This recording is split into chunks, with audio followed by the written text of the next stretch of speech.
Ladies and gentlemen, my name is TotalBiscuit. I'm here to ask and answer one simple question. WTF is LA Cops. It's brought to you by Modern Dream, the folks behind Typing of the Dead Overkill. A little bit of an odd transition. It's a top-down shooter in which you play two cops that are most likely going to be horribly murdered by drug kingpins over and over and over again, because that's just how top-down shooters work. Let's have a look at the options menu. Not really a lot to see here. It's a Unity game, so you're going to be dealing with the Unity launcher, which has the standard 5 graphics presets. Different resolutions and windowed options available. Music on or off. Come on. Sliders, do you speak them? It's not too difficult. Controls cannot be rebound in the game, although they can be rebound outside of the game in the Unity launcher. You have a controller or you have mouse options there. It's a strange looking controller, I've got to say. If I saw that in a dark alley, I'd be a little bit terrified. Not many keys to really learn here. It's not exactly a tricky concept. Alright, let's get right into the game. Let's start with Apartment Bust. Now, you get to choose between different cops, and you can customize the cops with various different weapons as well as upgrades. We have a little bit of experience. Might be best to upgrade, perhaps, health. Clip size might not be terrible either. We can do that. And 1 health, there we go. Upgrade Joe Murphy. She has what appears to be an M16 as default, so I'm going to grab her. And I'm also going to grab Katsuo, who defaults with the standard pistol. So you can spend experience to start with a better weapon than the standard pistol, but you can also grab weapons in game. So these are the two guys that I'm going to go with. That should do the trick. Now, you might notice that it's 2, not 1. Well, there's something of a kind of weird pseudo-co-op thing, but let's wait for a second. Not sure. One of my leads into my investigations into Hawaii Mo's property dealings has turned up in a morgue. I see. Well, that's a shame. Interestingly, I have just received an offer of shares in a property development owned by Hawaii Mo. Oh, really? You are the last detective on the Hawaii Mo case, no? Katsuo, let me tell you something. Those apartments come with a jacuzzi and access to a communal pool. Shouldn't a long-time dedicated officer of the law consider his options wisely? Yes, so you get some little kind of cheesy cutscenes, which do rather add to the ambience a little bit. Unfortunately, they decided to go with this flat-shaded graphics style, which is really nice, but then they have elements which are just standard models, like the police badge you might have noticed, which looks horribly out of place because it's this nasty pixely mess, so I'm not really sure what they're up to with that. The voice acting isn't exactly up to par either, but I suppose you can get away with that on the basis that it's designed to be a cheesy sort of 70s cop thriller. Alright, this is the game. So, it's a top-down shooter, and you also have control over more than one character. I can switch between it using the R button. When I do that, it's going to put the other guy into covering mode, which means that, in theory, at any rate, you will be covered by your partner. I say in theory because more often than not, the partner doesn't actually do what's supposed to do. Alternatively, you can also hit the C button, which will call the partner to a specific location. You can also kind of put your head into walls for whatever reason. I'm not really sure what's going on with that. Alright, I'm going to switch over. It's, frankly, a lot easier just to use one cop at a time. As much as I'd like to say that the two-person mode works really well, it, well, doesn't. I mean, it's really that simple. The main problem is that the reaction time on the cops is really low, and their vision range is apparently that of a blind horse. So, what ends up happening is your cop will be there, covering a specific angle, will ignore the enemy entirely because they haven't entered the specific cone of fire, and then just die to a hail of gunfire. And your cops will die very, very quickly in this game. That is the reality of it. So I find it much easier, really, just to play with one cop at a time. It's like, yes, I could order my cop here, and maybe then bust down the door. But will it help? I mean, maybe, maybe not. It's hard to say. I mean, we're able to knock him over, and then my cop, as you can see, just dies. So this happens very, very frequently. More often than not, you just end up being mobbed by a character in this game, and as a direct result, your cop will never be able to keep up with the number of bullets coming their way. And they don't move smartly either, they just stand there. So what they seem to be attempting to do is create a sort of tactical experience, but they fail to do so because the cop AI is just not up to par. And frankly, even if it were, they're not fast enough to actually shoot the character you're aiming at, so it's not really all that helpful. I tend to just run around with one character and swap between them when they die. It just seems to be easier that way. There's also an auto lock-on mode, which allows you to lock onto someone before you enter a room. It's very useful, assuming that it locks onto the right character. Sometimes it does not, and it ends up with you facing in the wrong direction. Now, what would be nice is if this call feature actually allowed you to customize the direction in which the character was facing, but it doesn't. It sort of just picks whatever direction it wants, so it ends up being suboptimal almost all the time. I mean, you'd think from here he'd probably be okay. There we go. So I can actually bring him through. When the system works, it's actually fine. Oh god, you die so fast in this game. The problem is, sometimes it doesn't work, and as a direct result, you end up in a situation where you just die very, very fast. The game has a bunch of difficulty spikes in my experience as well. The third level has just a area where you're completely mobbed consistently by enemies, which makes the game ludicrously difficult to play. In fact, I'm probably going to die here immediately, considering I just lost my partner. Now, you can revive your partner if you can find a medical kit somewhere, but unfortunately, they are few and far between. In fact, it seems like half the time a level will spawn one, and the other half it won't, which is a little bit weird and inconsistent. Not really sure what's going on with that. Alright. Let's see if he can actually help me out here. I'm going to go grab that Uzi. There we go. I've got a slightly larger clip thanks to the upgrade. Alright, what have we got here? Okay. A dead cop is the answer to that.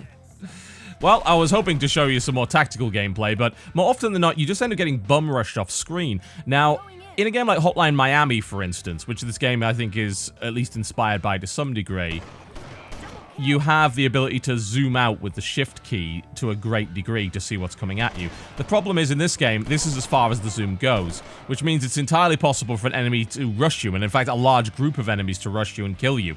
And since you have a limited amount of ammunition, it's very easy to just die immediately to a bum rush from like 3 guys, which is probably not what they were looking for when they designed this game, but it is how it ends up being. I also noticed there's a little bit of inconsistency with the amount of shots that an enemy will take. Since the enemy don't have life bars, it's difficult to say whether or not some enemy types take more shots than others. I assume that they probably do.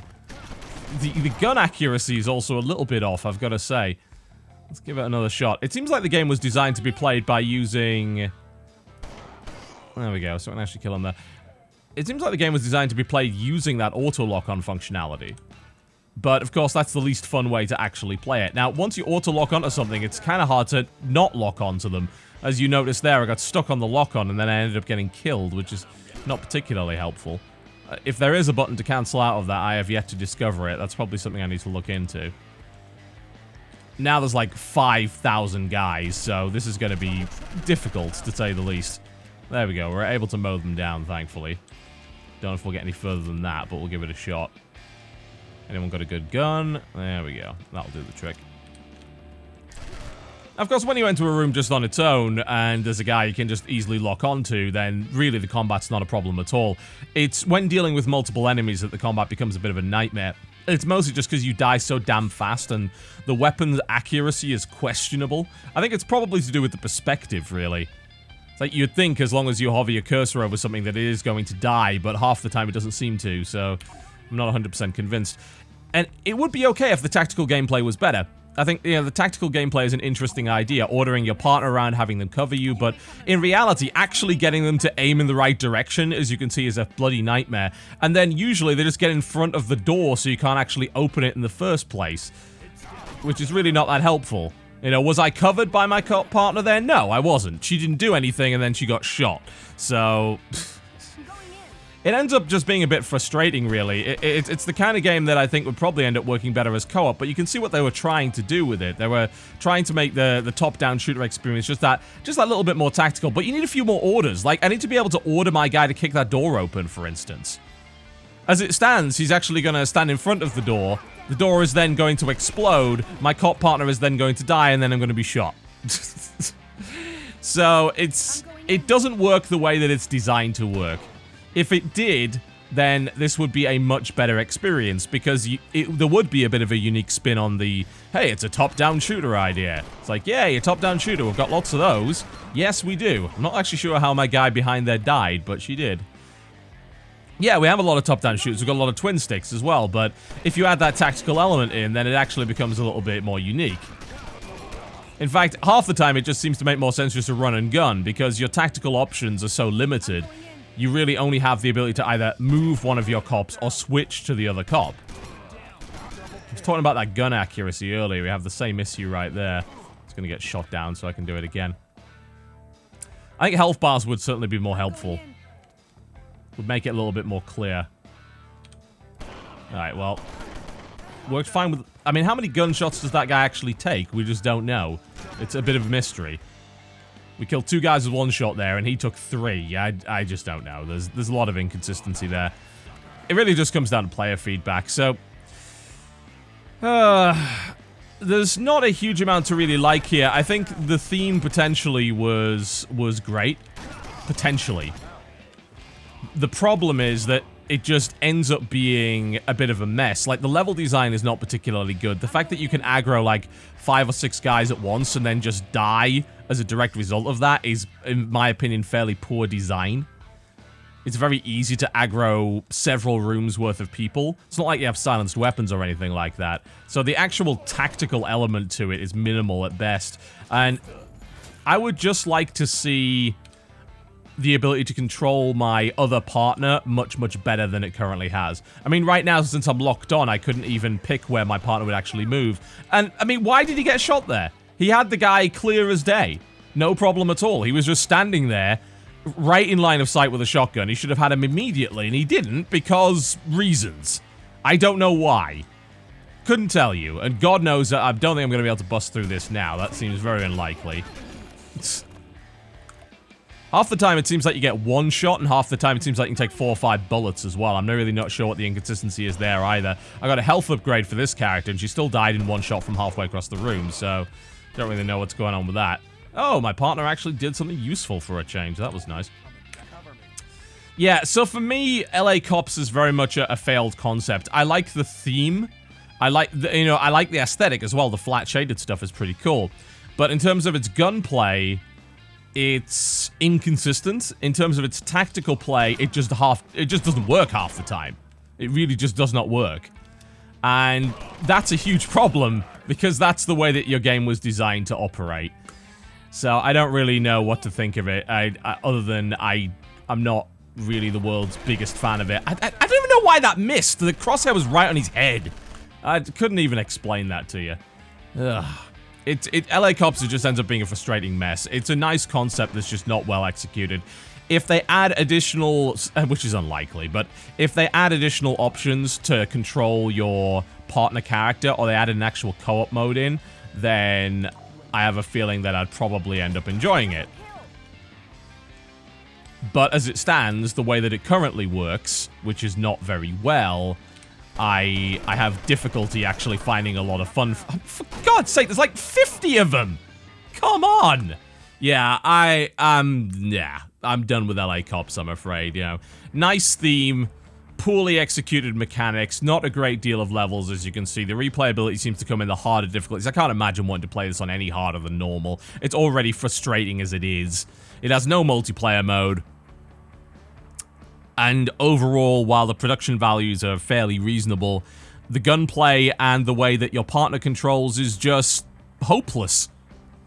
And it ends up being a frustrating mess as a result. It takes it from what could have been a nice tactical shooter to guessing whether or not your partner's actually going to shoot the guy that's right in front of him.